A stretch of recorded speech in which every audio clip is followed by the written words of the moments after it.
Cangkir itu terisi dengan lumpur, tetapi tahanan itu pura-pura seperti sedang minum teh. Begitu dia mendapatkan kesempatan, dia membuang lumpur itu ke tempat sampah. Setelah itu, dia mulai menggali lubang kecil di sudut dinding selnya. Lumpur yang keluar di bawah 2 lantai ke atas. Kemudian, lumpur itu disembunyikan di dalam ruang kosong di atap. Namun, suatu hari, tiba-tiba banyak penjaga penjara datang. Ada perintah untuk mencari seluruh penjara dengan ketat. Setiap tahanan dibawa ke tanah. Begitu 2 tahanan memahami situasinya, mereka langsung berlari menuju sel mereka karena lubang di atap belum sepenuhnya tertutup dan mereka yang sedang menggali juga belum bisa keluar. Agar para penjaga tidak curiga, semua orang mengambil tanggung jawab mereka masing-masing. Seseorang pergi dan mulai merobek poster di ruang lain. Seseorang membuat telur dari dapur dan seseorang sengaja memulai kerusuhan kecil di penjara agar orang-orang lain bisa mendapatkan waktu. Di sisi lain, mereka yang berada di dalam sel dengan cepat mengumpulkan tanah. Mereka memasukkannya ke dalam tas. Kemudian, mereka merobek poster menjadi potongan-potongan dan meletakkan dalam ember. Mereka menuangkan sebotol air ke dalam ember itu, menambahkan semua telur, mencampurkan beberapa tanah dan tepung. Dengan campuran ini, mereka membuat adonan tebal. Mereka menggunakan adonan ini untuk menutup lubang-lubang di langit. Mereka menutup lubang itu sepenuhnya dengan menempelkan poster di atasnya. Sementara itu, orang-orang yang sedang menggali juga keluar. Mereka meletakkan batu di atas lubang itu. Kemudian, mereka menutupinya dengan rapat menggunakan adonan tanah yang sudah disiapkan sebelumnya dan meletakkan meja di depan lubang tersebut. Sebelum keluar, semua orang membersihkan tangan, kaki, dan pakaian mereka dengan baik. Sekarang penjaga sampai di sel mereka. Mereka memeriksa semuanya, tempat tidur, kasur, bahkan merobek poster. Mereka juga meraba-raba langit. Tetapi kemudian suara seorang petugas senior terdengar dari luar dan pencarian dihentikan. Namun, hukuman tetap diberikan. Setiap tahanan diminta untuk melepas semua pakaian mereka dan duduk berlutut di atas sinar matahari. Ini bukan tahanan biasa. Mereka adalah tahanan politik yang sangat terdidik dan cerdas. Setelah itu, mereka membuat rencana lagi. Kali ini, mereka akan membuat lubang langsung dari langit-langit lantai pertama ke langit-langit lantai kedua dan mereka akan mengirimkan tanah dari sana. Kemudian, tanah itu akan disembunyikan di dalam langit-langit. Kali ini ada lebih sedikit orang dalam tim mereka. Jadi pekerjaan menggali agak lambat. Dia memutuskan untuk memasukkan lebih banyak orang di dalam tim. Begitu orang-orang baru melihat mulut terowongan, mereka juga bergabung dengan misi ini. Sekarang, pekerjaan yang sebelumnya dilakukan selama 4 jam, mulai dilakukan dalam shift 11 jam. 130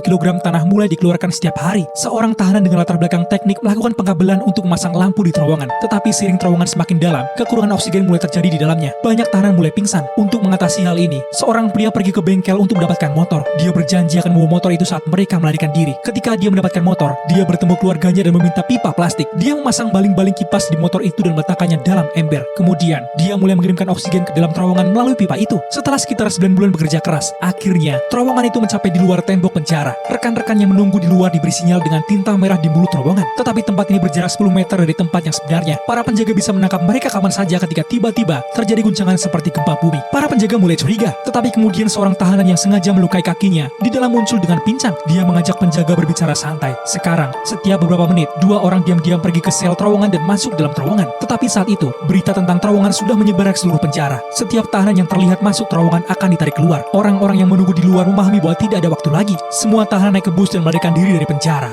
Yeay!